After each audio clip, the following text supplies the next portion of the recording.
Bom dia, gente. Espero que todos estejam bem.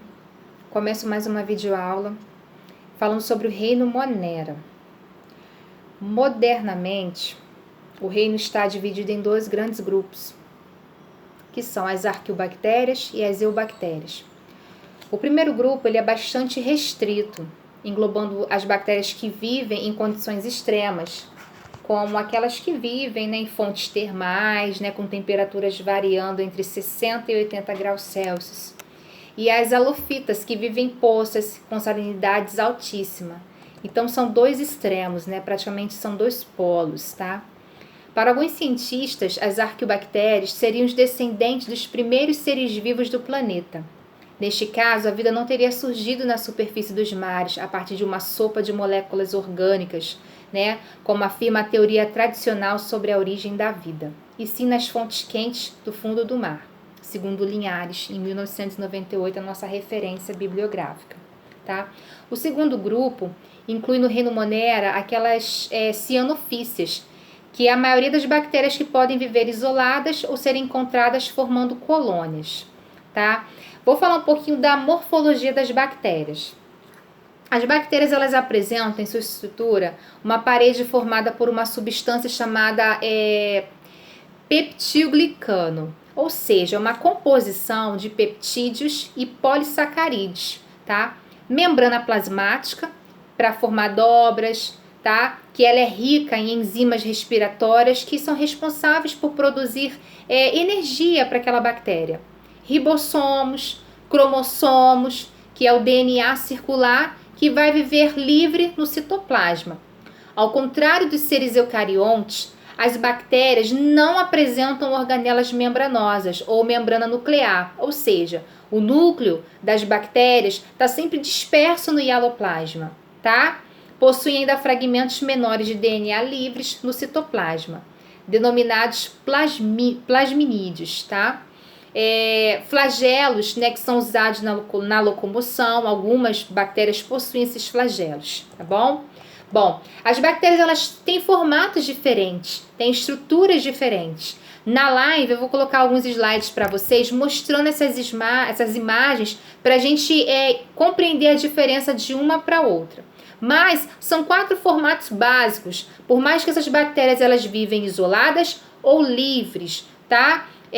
Tem bactérias que vivem, podem se encontrar livres ou associadas, formando colônias. Tem bactérias que são em forma de cocos, ou seja, o formato ele é esférico, redondo.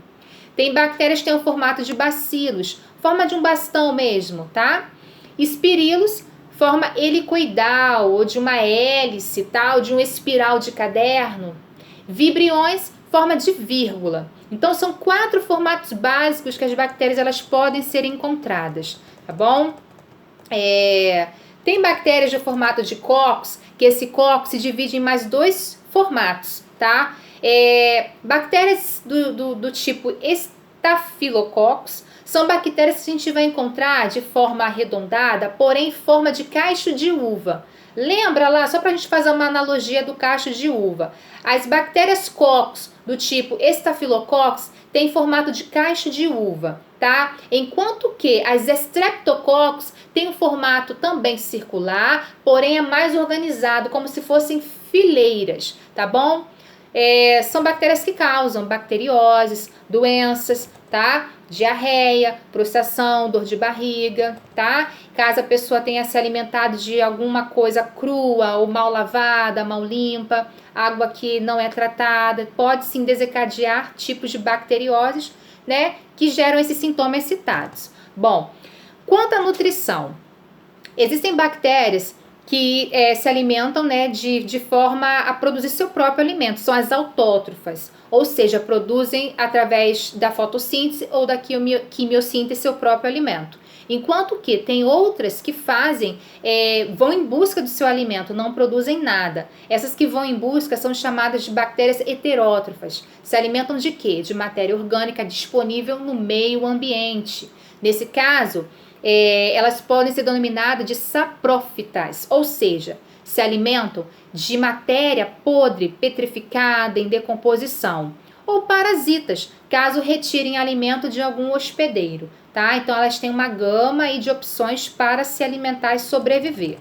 Quanto à respiração, as bactérias elas podem ser de 3 tipos. As bactérias elas podem ser aeróbicas, ou seja, esse prefixo aeróbicas é porque elas usam oxigênio na produção de energia. Elas dependem. Sem esse oxigênio não há respiração, não há como sobreviver naquele meio. Em contrapartida, tem outras sim, que elas vivem perfeitamente com ou sem oxigênio. Chamamos essas bactérias de bactérias anaeróbicas, facultativas. Podem viver com ou sem oxigênio, tá? E para fechar sobre respiração e sobrevivência, as bactérias também elas podem ser consideradas bactérias anaeróbicas restritas. Enquanto uma é facultativa, tem as duas opções de com ou sem, outras podem ser o quê? Restritas, ou seja, não sobrevivem a determinada concentração de oxigênio no meio, não sobrevivem. Tá? Não tem como sobreviver, não tem como reproduzir naquele local.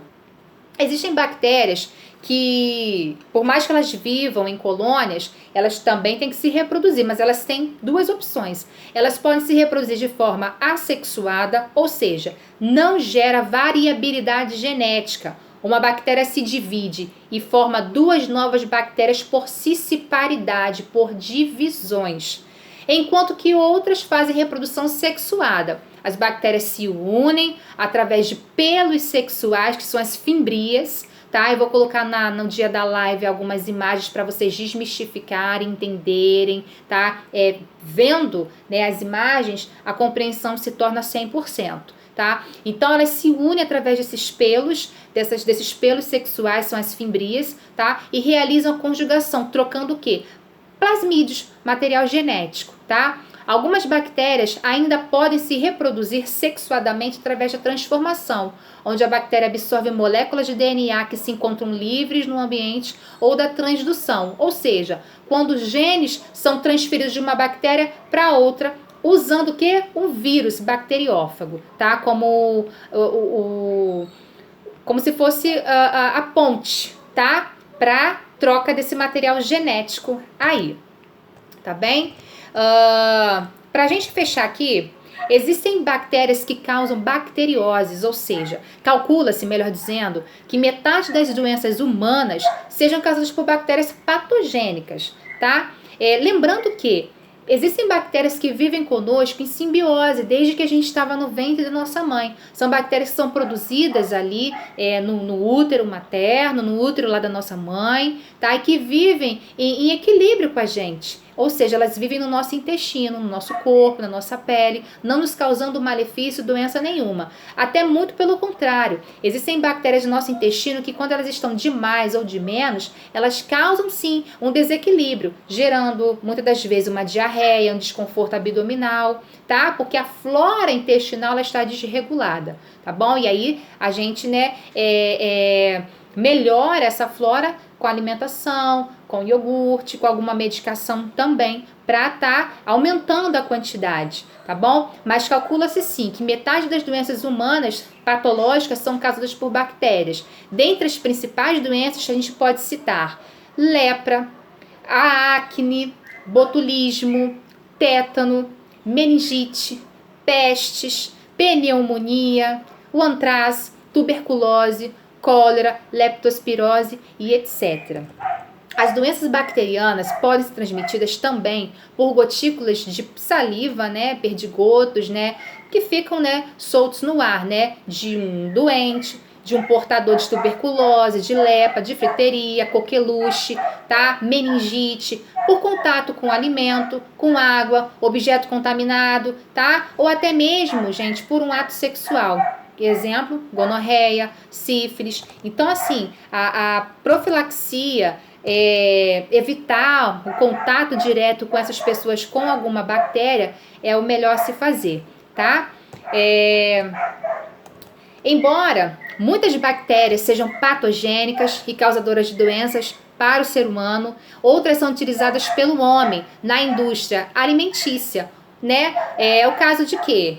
Queijos, iogurtes, né? A exemplo próprio, né? A marca lá, né? Fantasia Yakult, que é esse leite fermentado, que contém nele o quê? Bactérias do tipo bacilos, tá? Que elas auxiliam, como eu falei agora há pouco, auxiliam no aumento da flora intestinal, e esse é positivo, tá? Isso é indústria alimentícia. Enquanto que tem a indústria farmacêutica também, que utilizam de bactérias como matéria-prima para desenvolver, né, com seus bioquímicos, biomédicos, né, químicos, para desenvolver o que? Drogas, medicamentos, usando a matéria-prima bactéria. Tá? Então tem algumas eritromicina, tem algumas medicações que são à base de bactérias. Então eles produzem vitaminas, antibióticos, tá? Então a base é bactéria. Então nem sempre bactéria é o agente causador de alguma doença, tá? Ela tem o seu lado positivo, indústria alimentícia, indústria farmacêutica,